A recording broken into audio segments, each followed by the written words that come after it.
अंधेरे के साये ने हवेली को फिर से जकड़ लिया था।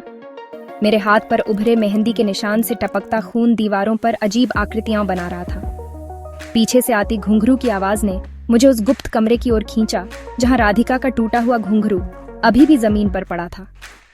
उस पर लिखी 1857 की तारीख अब धुंधली पड़ चुकी थी, मानो समय ही उसे मिटाने पर तुला हो। हवेली के पुस्तकालय में मिले पुराने दस्तावेजों में एक तांत्रिक यंत्र का विवरण था, एक ऐसा ताबीज जो न केवल आत्माओं को बांध सकता था बल्कि उन्हें शरीर में कैद भी कर सकता है। मेरे गले में लटके ताबीज की नक्काशी उसी यंत्र से मिलती जुलती थी। तभी अचानक खिड़की का शीशा टूटकर बिखर गया और उन टुकड़ों में से हर एक पर राधिका का चेहरा उभर आया। वह चीख रही थी, तुमने केवल नृत्य रोका है, अभिशाप नहीं। मैंने देखा कि टूटे शीशे के टुकड़े खुद ब खुद जुड़कर एक दर्पण बन गए। उसमें उस रात की झलक दिखाई दी जब मेरी माँ ने इसी ताबीज को पहनते हुए अपनी अंतिम सांसें ली थी।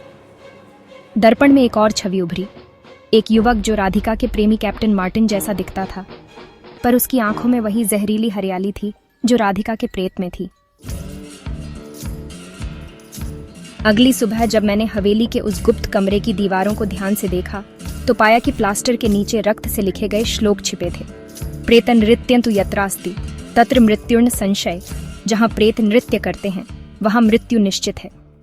इन श्लोकों के नीचे एक नक्शा उकेरा गया था जो हवेली के भूमिगत तहखाने की ओर इशारा कर रहा था। तहखाने का दरवाजा खोलते ही सड़े हुए फूलों और जलते हुए घी की गंध ने मेरा दम घोंट दिया। सीढ़ियों पर उतरते हुए मैंने महसूस किया कि कोई अदृश्य हाथ मेरी कलाई पकड़कर नीचे खींच रहा है। नीचे पहुंचकर जो दृश्य देखा वह मनुष्य के बस की बात नहीं थी। सैकड़ों टूटे हुए घुंघरू हवा में लटक रहे थे और हर एक के अंदर एक जलता हुआ दीपक था। दीवार पर लिखा था, नृत्यं शापस्य मूलम, नृत्य ही अभिशाप का मूल है। उसी क्षण तहखाने का तापमान अचानक गिर गया। पीछे से आती सैनिकों की चलने की आवाज ने मुझे चौंका दिया। मुड़कर देखा तो एक ब्रिटिश अधिकारी की छाया खड़ी थी, जिसके हाथ में वही तलवार थी जिससे राधिका के पिता ने आत्महत्या की थी। उसने अपना चेहरा उठाया तो मैं चीख पड़ी। वह राधिका के प्रेमी कैप्टन मार्टिन नहीं बल्कि मेरे पिता का रूप धरे हुए था। उसने तलवार से मेरी ओर वार किया, पर तभी मेरे ताबीज से निकली चिंगारियों ने उसे पीछे धकेल दिया।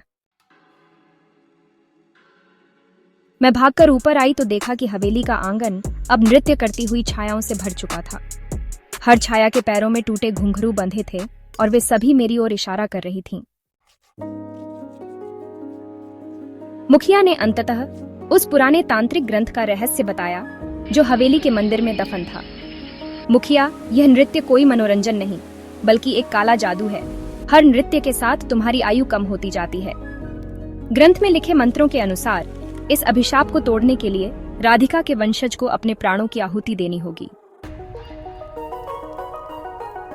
उस रात जब मैंने हवेली के कुएं के पास यज्ञ की अग्नि जलाई तो आसमान से गिरते तारों ने जलती लकड़ियों को नीली लपटों में बदल दिया।